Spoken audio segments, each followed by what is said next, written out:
Hello everybody, good morning and welcome to the United Stand. This is your latest Manchester United news and transfer news, and I tell you what, I'm enthused this morning. That means I'm feeling a little bit of positivity around what Manchester United could achieve in the summer transfer window in relation to the news that's out there this morning. There is a bit of a transfer blow in relation to centre-backs. I'm sure we've all seen the latest updates from Romano about Alaba, and Liverpool advanced talks for Konate.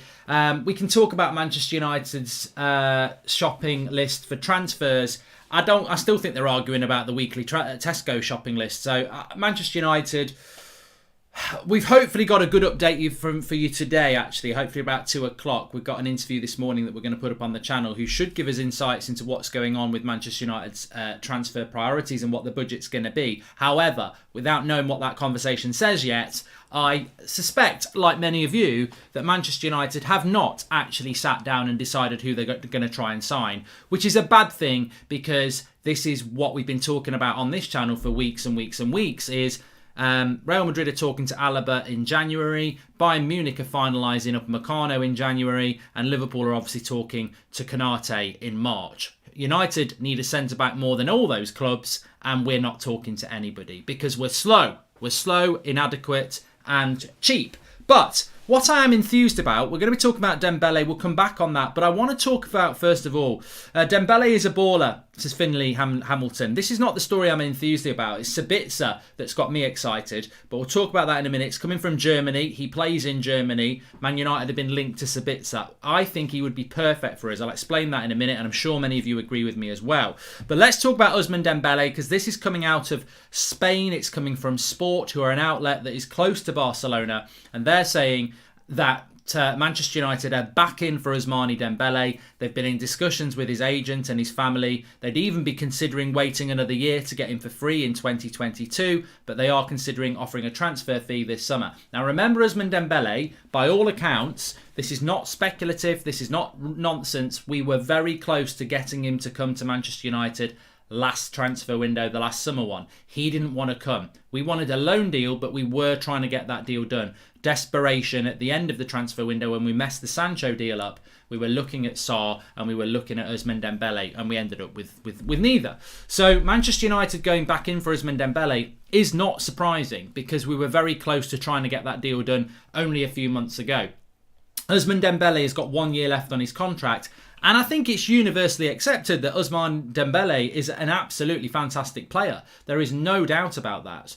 But this to me, and this is only my opinion, and this is where I probably upset people, this to me is a bad idea. For the same reason it was a bad idea a few months ago. And I say this because I'm fed up of Manchester United making bad decisions in the transfer market. I don't know who makes the decisions, but they seem to make basic errors every single time. Falcao had a bad knee injury. Cavani, we got him only a few months ago. Massive injury record and comes to United and gets injured a few times. Eric Bailly, 3 injuries in the year before we bought him. Delot, bought, injured. Sanchez was on the decline when we bought him. Like, we don't seem to look at their recent history. We seem to think we're buying a player off FIFA where they come in as a computer-generated player, and if they get injured, it's because they got injured in a game you were playing. Like, they have a history, and we don't seem to look at it. Ousmane Dembele has had 4 hamstring injuries in the last 2 years. He's missed over 30 games in the last 2 years with hamstring injuries. And in addition to that, he's missed another 15 games because of muscle injuries. So he's basically missed a season in the last 2 years. And that, to me, cannot be right. He's only 23. He's 24 in May, I think it is. Fantastic player, but we're trying to build a team that, God help us, is going to close a gap on teams like Man City and Liverpool. Now, I know Liverpool have been rubbish this season, so you could say we've already closed the gap, but we don't know what Liverpool are really like until they get back next season. But Man City, we know. You're not going to close a gap with a player that, all right, on his day is brilliant, but on most of the days he's sat on the treatment table playing bloody Sudoku with Phil Jones. We've got to be better than this. And I've said it so many times. I would rather have an 8 out of 10 player who plays 90% of our games than have a 10 out of 10 player who plays 50%. And look, that's logical to me because you want players on the pitch. Because if Dembele is only playing 50% of your games, and Dan James is playing 50% of the other, then 50% of your games, you're not going to be that good, are you? You're not going to be good when you've got Ousmane Dembele. So I like the player. There's definitely a talent there, and I can see why Man United are looking at him. But you know what? In a sentence, this is a risk we've got to stop taking. You don't close a gap on the teams above you by making risky signings that are risky, like it's written through them. He's a risk. He's a huge risk. And, Sancho's worth the extra money. Or even Sarr's worth a little bit less because he's got a better injury record. So I like Dembele, but I think it would be a terrible signing for United to make it. And I wouldn't have any pity for us when we're there. He's at United, he has a good first 2 months, and then he's injured for 3 months. And I think we make that mistake as football fans. He'll come in, everyone will go, oh, shut up, you were wrong, look at him, he's brilliant, like Cavani. And then here we are in March, Cavani's been injured 3 times, and everyone who told me I was wrong are now having to say, well, he's still wrong because he scored against Southampton. But I'm not, I'm right, he's had a bad injury record. I need Declan Rice, he passes forward and he's a leader, says Cameron Shaw. Why has it gone so cold on Sancho? Cavani leaving frees the number 7 shirt. Surely we would sign a superstar for marketing reasons, more so if Pogba leaves, says Karen.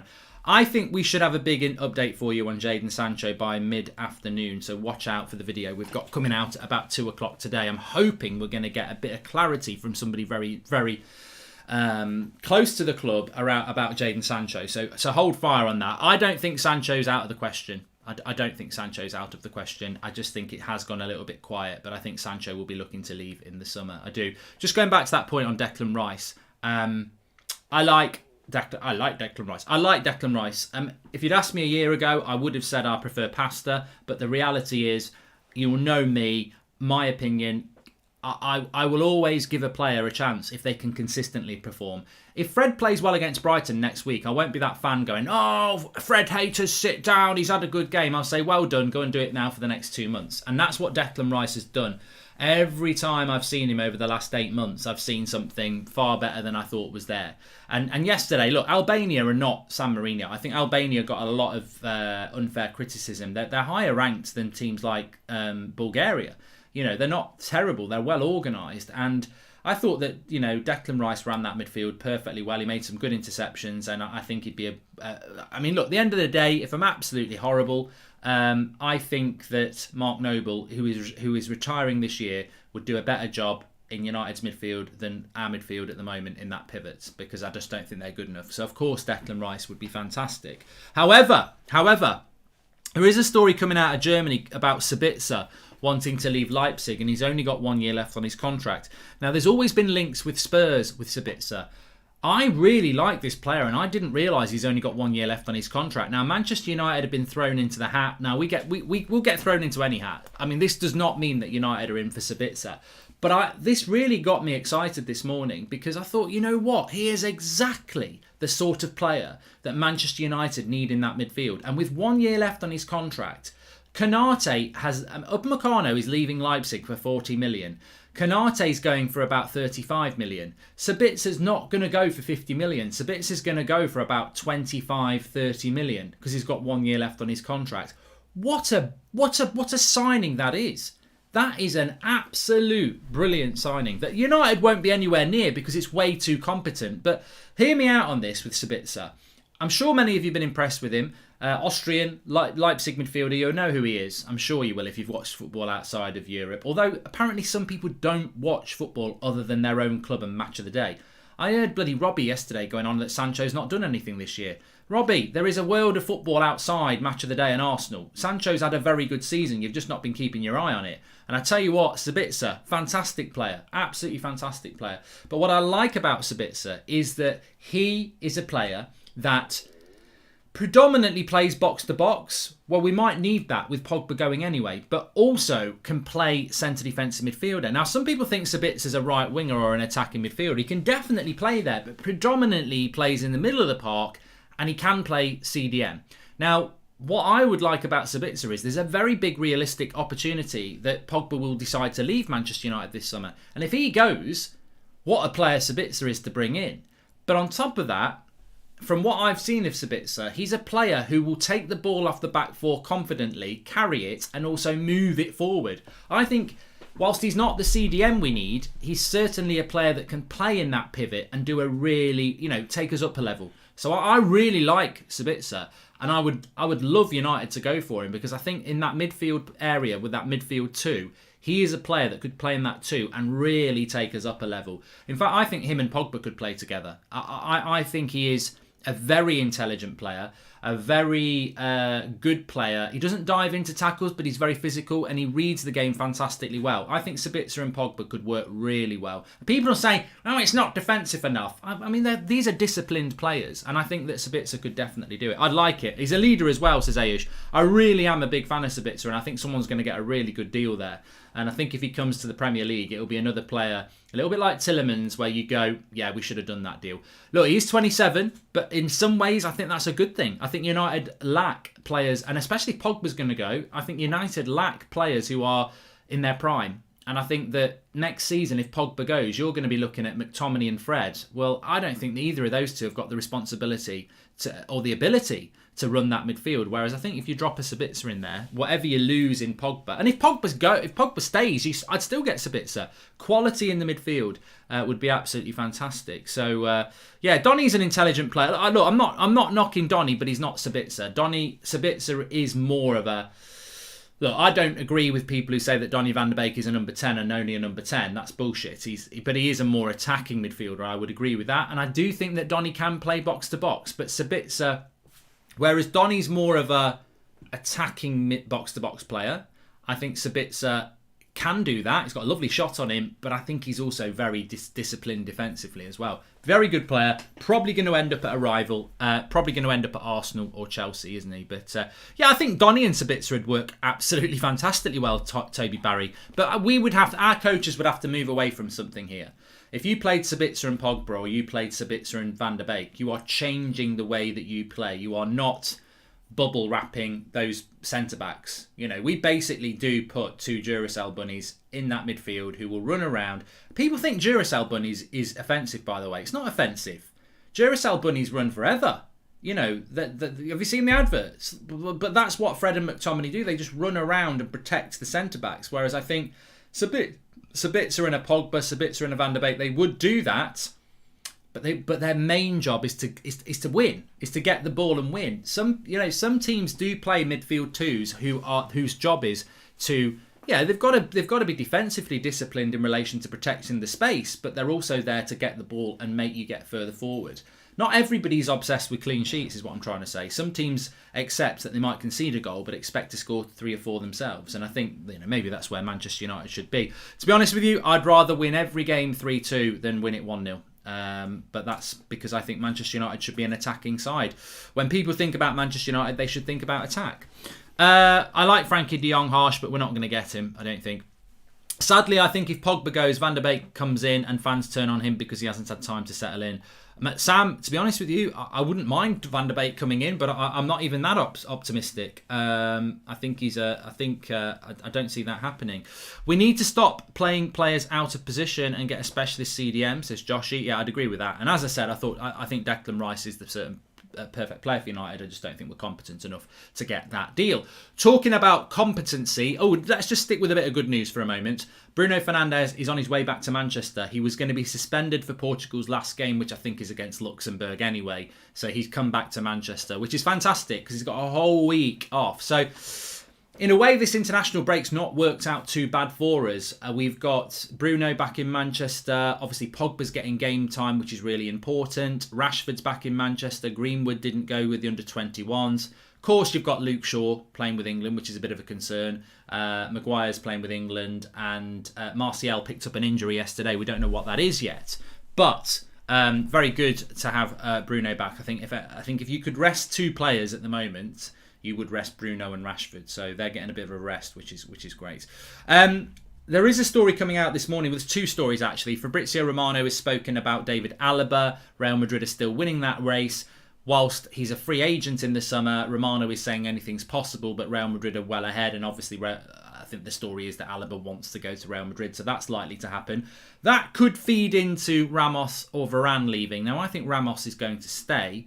Varane could leave unless they're not going to play Alaba at centre-back anyway. So I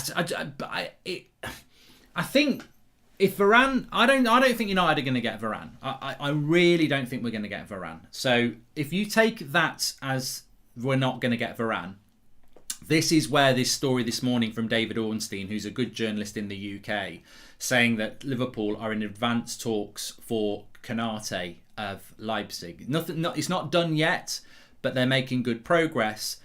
40 million euros, which is it's about 35 million pounds. It's what we played for Van der Beek, isn't it? Just a little bit over that.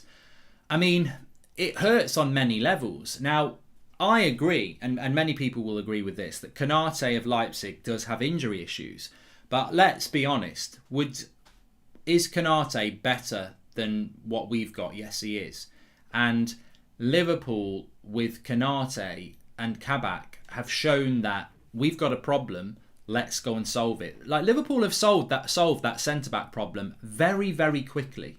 Very, very quickly. It's cost them the season, but they've still solved the problem because Van Dijk's been injured. Well, Van Dijk got injured when the transfer window had shut, hadn't he? So he was injured in October. Then they've lost Matip and they've lost Gomez. They've not been able to do anything. In the January transfer window, they went and got Kabak, who I think looks quite good. And now they're getting Konate before the season's even over. So Liverpool have shown there, for all the criticism that they get from their own fans, they've actually gone out and got two decent centre-backs, as well as having people like Gomez and Van Dijk and Matip still at the club. So Liverpool have gone out and been very efficient in relation to what they're doing. Now, Kabak might not stay, but this is something we were talking about probably back in January, that some people think that you don't need to organise what you want to do in the transfer window until May. You've got to be doing this at the earliest opportunity. Like I said, when we nearly got Griezmann all those years ago, we'd been working on that deal since the previous autumn in November, and it fell apart in the June. So if you are a competent football club, you are working on deals, you are talking to clubs, and you are talking to agents for a very long time. This Liverpool story won't be tapping Konate up. This will be conversations with Leipzig. This will be, your player wants to go. Can we do a deal? Yeah, let's start talking. And this is what happened with Upamecano as well. Yes, he's got a release clause in the summer, but the deal was agreed back in January. So Bayern Munich had spoken to the player and Leipzig. What are Man United doing? Who are we talking to? Have we even spoken to Ollie about his list yet? You know, Ollie's there waiting outside Woodward's office on the phone to the Glazers. We're looking at the spreadsheet. Well, I've got a list here. Well, just put it on an email. But it'll go into your spam. But the point I'm trying to make is that Liverpool, if they get Konate, they've got Konate. Real Madrid, Alaba, and Bayern Munich, Upamecano. I know for a fact, because I read your live comments, that when we were talking about centre-backs back in December and November and early January, those three players were on many of your top 5 lists. So 3 players, what happens is, it's human nature. You change because you realise, we're not getting Konate, he's going to Liverpool. We're not getting Alaba, he's going to Real Madrid. We're not getting Upamecano, he's gone to Bayern Munich. Well, we can still get Badiashile, we can still get Koundé, we can still get Pau Torres, we could still get Varane. But what you're not realising is your lists are being eroded, because we were talking about Alaba in December, we were talking about Upamecano in December, and we were talking about Konate in December. But your expectations are being lowered because the people on your top 5 lists are disappearing. So what happens? Exactly what Van Gaal said. A club like Manchester United should be getting first and second choices, not 5th and 6th. Well, we're already heading down that territory, aren't we? Because we can all convince ourselves that Koundé's the one we really wanted, or Pau Torres is the one we really wanted. But I don't think we're going to get Varane. I don't think we're going to get Koundé. So you're looking at Pau Torres. Well, there you go. Not even a top 5 choice centre-back, is it, really? When you think about what we were talking about. No Upamecano, no Alaba, no Varane, no Koundé, and some people did like Konate. So look, 5th or 6th choice at centre back if you get Pau Torres, and this is what I'm on about. This is what I'm on about, is that we're eroding our choices and we accept it. But the reality is, Manchester United are just not getting into these conversations early enough, or they're getting rejected. One of those two things, or they're not. Yeah, well, no. One of those two things is true. We've either been in these conversations and been knocked back, or we were never in the conversation in the first place. And a centre-back is a high priority position for United. You can't be a club that is hungry and let clubs that have already had their dinner go and get the food before you. You know, you've got to get to the front of the queue. And how can you ever close gaps on these teams when they're getting a better pick than you. You can't do it. It's like a draft. It's like a draft that they have in the NFL. The crapper teams get the first picks of the best players because they try to make it more fair. What's happening here is United haven't got the best players anyway, but then the better teams are getting the pick of the best players before we have a pick. And you're never going to close a gap that way. The dominance of the better teams is always going to be there because they're picking up the better players because of the incompetence that we have. And I would levy a guess that, we're not in these conversations because we're not organised. There's no way that we couldn't have afforded 40 million for Upamecano or Konate. There's no way that we couldn't have afforded 12 million for Alaba. I don't think we get in those races because I think we know that we'll lose those races. Jason Williams, welcome to the Members Club. Well-run clubs work on transfers 1, 3, 5, 10 years out. Maybe not in name, but in position. Any success we get is one-off with this board. Sustained success requires new owners and structure, says Steve Lebo.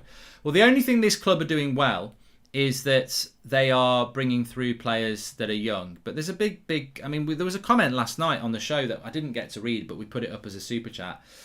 And they were saying that Manchester United are building a great future and they're going to have a new class of 92. And I was like, what a nice, positive comment that is. I'd love that to be the case. And look, time moves fast. This will blow people's mind, really.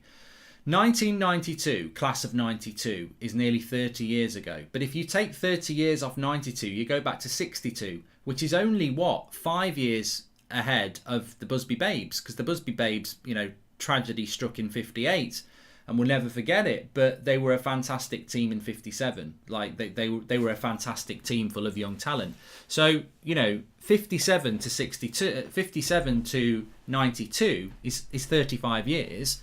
92 to 2021 is 29 years. So it just shows you there could be another batch of if it's happening every sort of 30 odd years at United that we produce an amazing young side, then maybe we are due one, and I hope we are.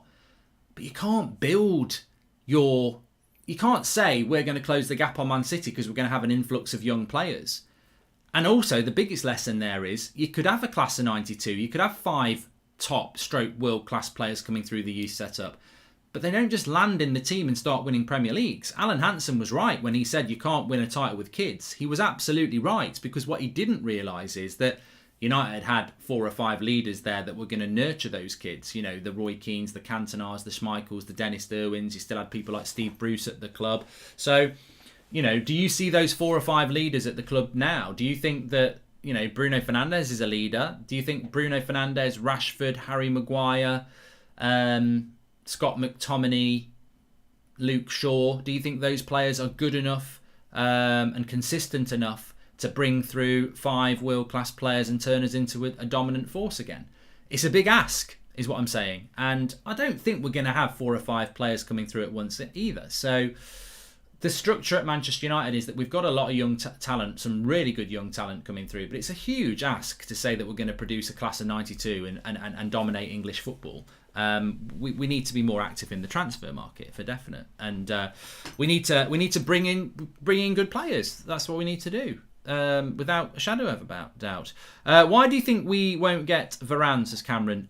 I mean, look, I don't think we're going to get Varane. Well, De Gea might not even be here in next year, Alfie. I don't think we're going to get Varane because I think it's too much of a competent signing. If we get Varane, I'll applaud it.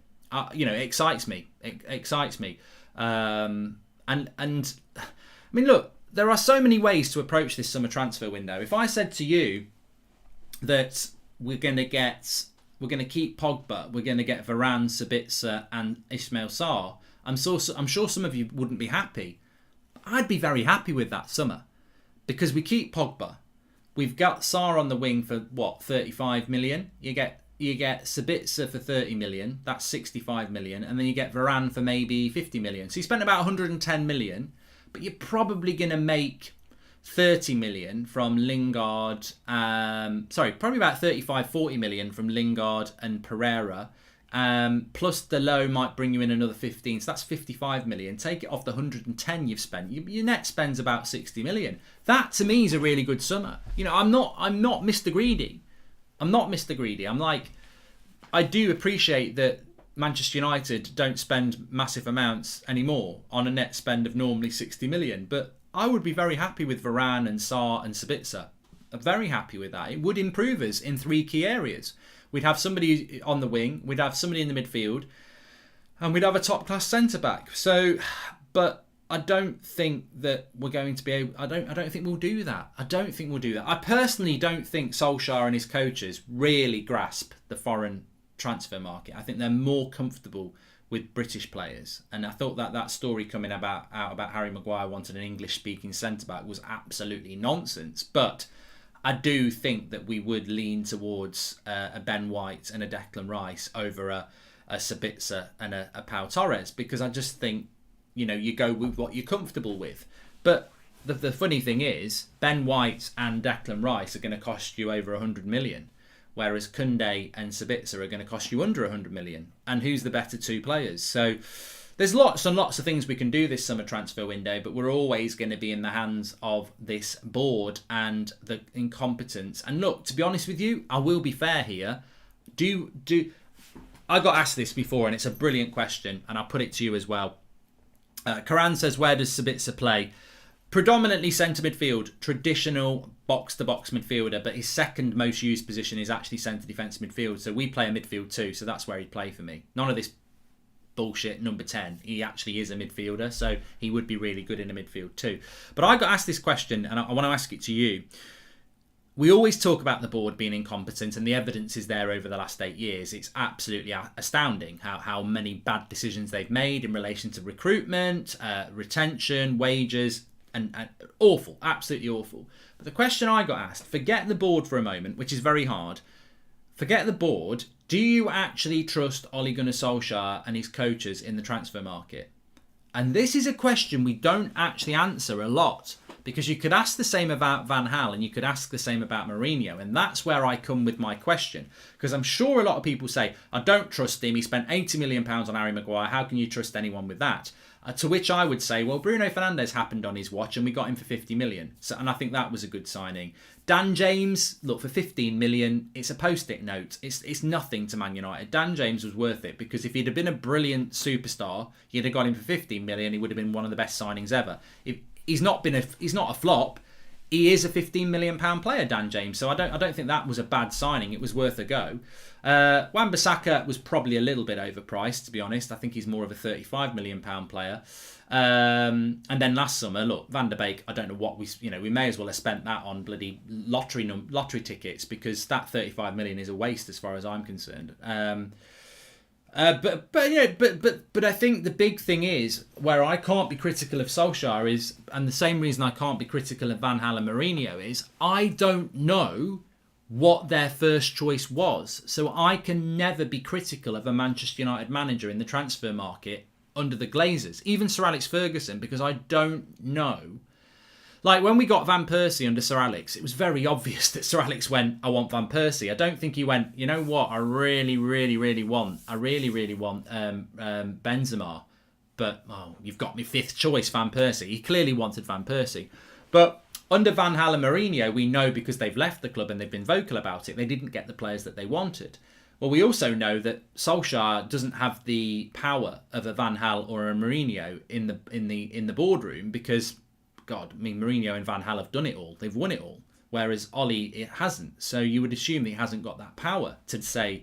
So if Van Gaal and Mourinho were getting 3rd, 4th, 5th choices, then I'm pretty sure that Ole Gunnar Solskjaer is getting 3rd, 4th, 5th choices. Now, Ole Gunnar Solskjaer as Manchester United manager is never going to come out and go, Harry Maguire was my 4th choice player, or Van der Beek was my 4th choice player, or Telles was my 4th choice left back. Like, he's never going to do that whilst he's in post.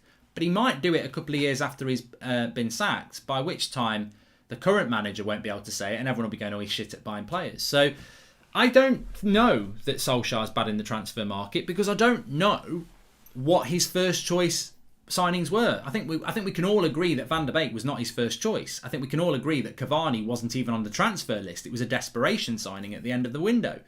I think Amad Diallo and Pellistri hopefully are good scouting signings, which you've always got to do.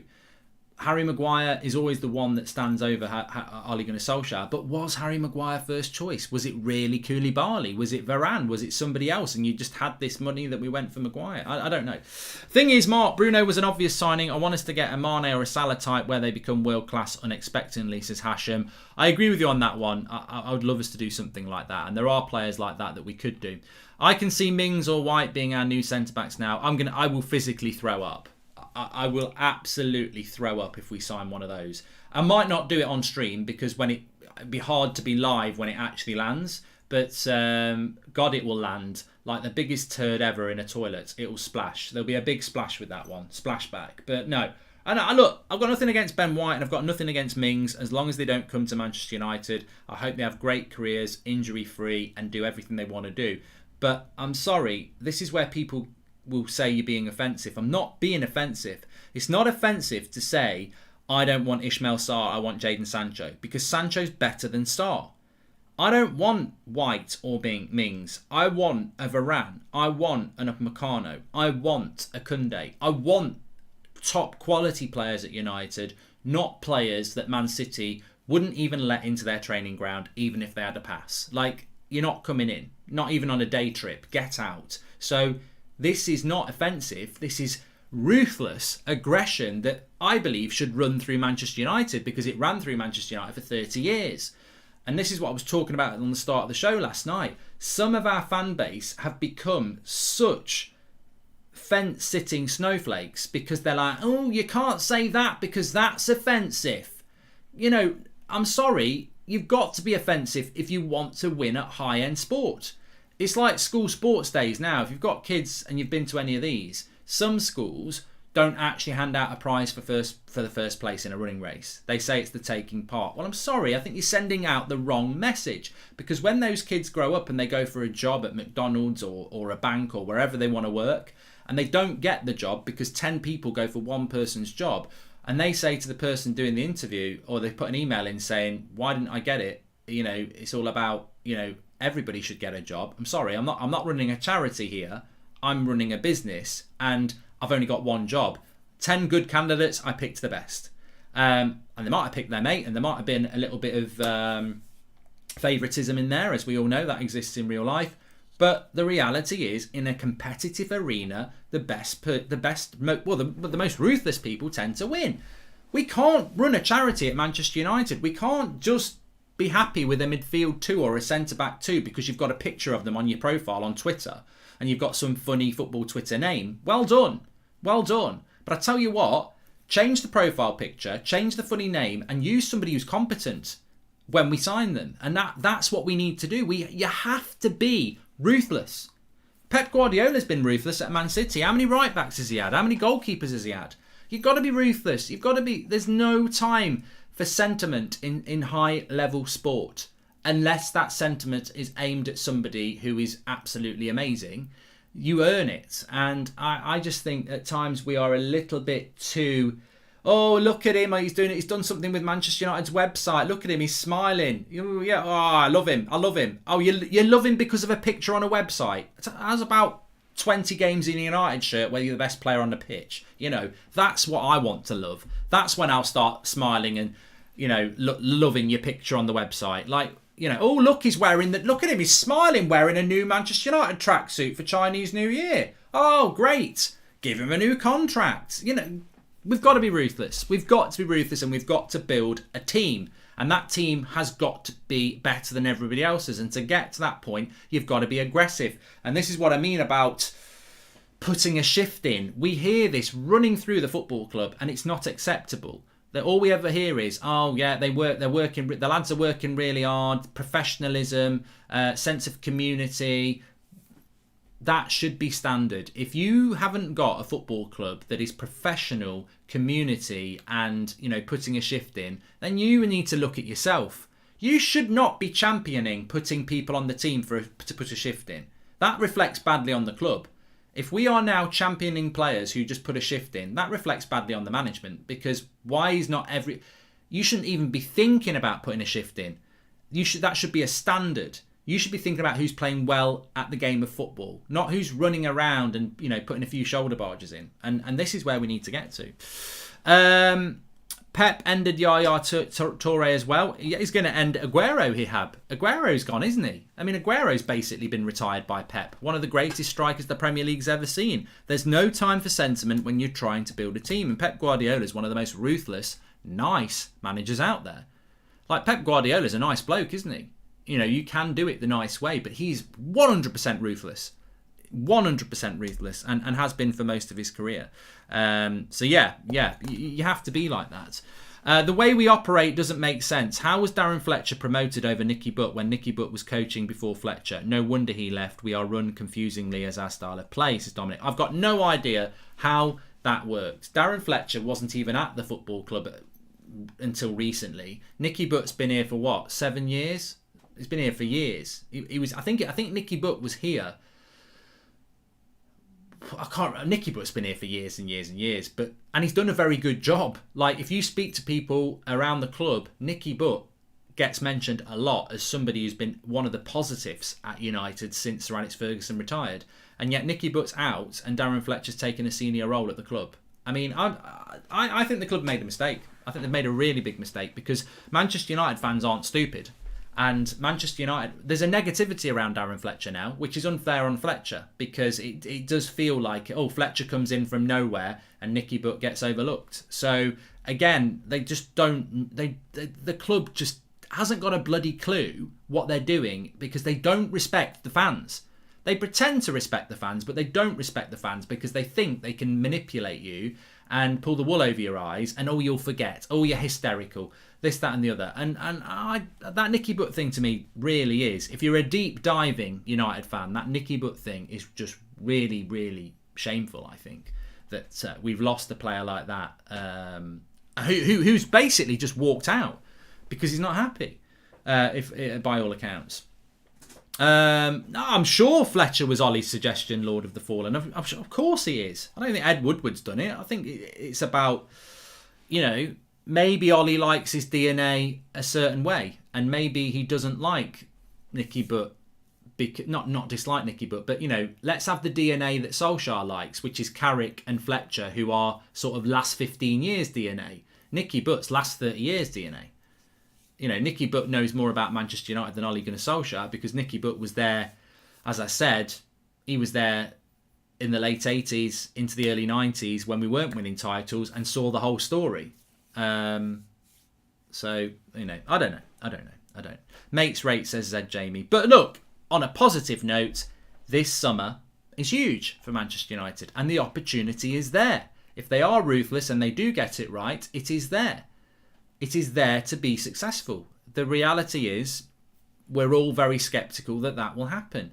And I'm very excited to see what is going to happen on this interview we're doing, well, more or less straight after this show. We're getting it sorted. So watch out for the video at 2 o'clock because it's going to be very interesting. I think there's going to be some sound bites about what to expect this summer from Manchester United, and that'll be on the channel at 2 o'clock, the interview that we're doing. So really excited to see about that because there is a lot of uncertainty, and some of the questions we're going to be asking around this are things like, why are Manchester United being linked to Erling Haaland for 200 million and yet we've got no money because of COVID?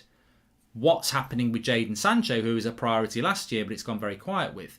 Who is the centre-back we're looking at when centre-backs that we should be looking at are signing for other clubs? Are we looking at a centre defensive midfielder?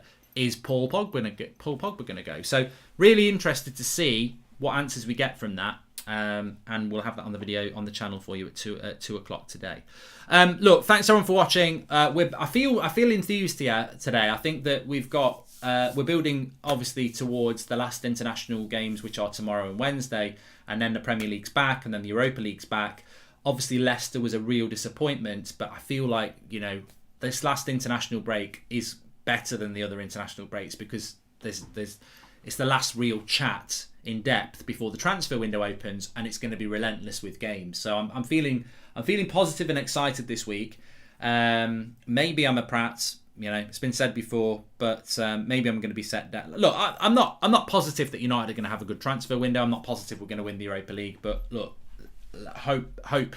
hope is all we have, I think, at the end of the day. Right, check out the video at 2 o'clock that's going to go up. I think you're going to really enjoy that. Please smash a like on the video. We're nearly at 1,000 likes, and make sure you subscribe. I'll speak to you soon. I'm back on today, so I'll see you at 2 and 8 o'clock today. Thanks for watching.